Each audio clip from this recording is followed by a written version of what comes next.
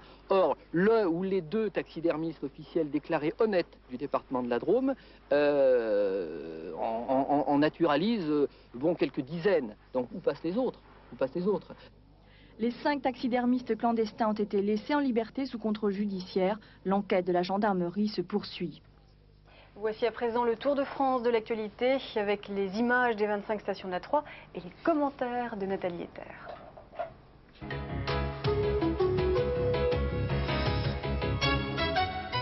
Triple meurtre aujourd'hui à Toulouse. Peu avant midi, un homme a assassiné à coups de chevrotine le patron d'un bar avant de tuer à bout portant 2 jeunes gens dans leur appartement. Peu après les faits, le meurtrier a été arrêté, mais on ignore encore les mobiles de son geste. Un règlement de compte entre toxicomanes n'est pas exclu.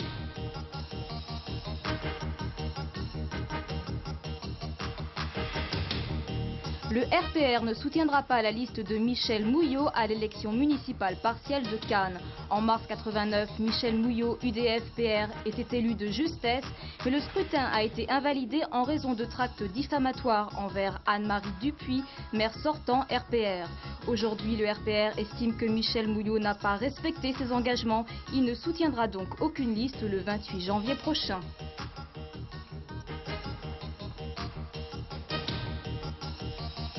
« 390 mètres de long, 71 de large, l'Esso Pacifique vient d'arriver au Havre. Motif, relancer l'activité et le dynamisme du port pétrolier de Haute-Normandie. L'Esso Pacifique peut contenir jusqu'à 500 000 tonnes. C'est l'un des 4 plus grands pétroliers du monde. Construit en 1976, il avait cessé toute activité depuis 4 ans. Aujourd'hui, l'Esso Pacifique est à nouveau opérationnel. Voilà, cette édition du 19-20 en direct de la péniche Thalassa se termine. Ce soir sur la chaîne, hommage à Samuel Beckett, Catherine. Avec une très belle pièce en attendant Godot. 20h35 avec notamment Roman Polanski et Rufus. Et puis le prochain rendez-vous de l'information sur la 3, soir 3, à 22h55, présenté par Philippe Dessin. Merci. Tout de suite, la météo complète de Michel Touret. On se retrouvera demain. Demain. Bonsoir.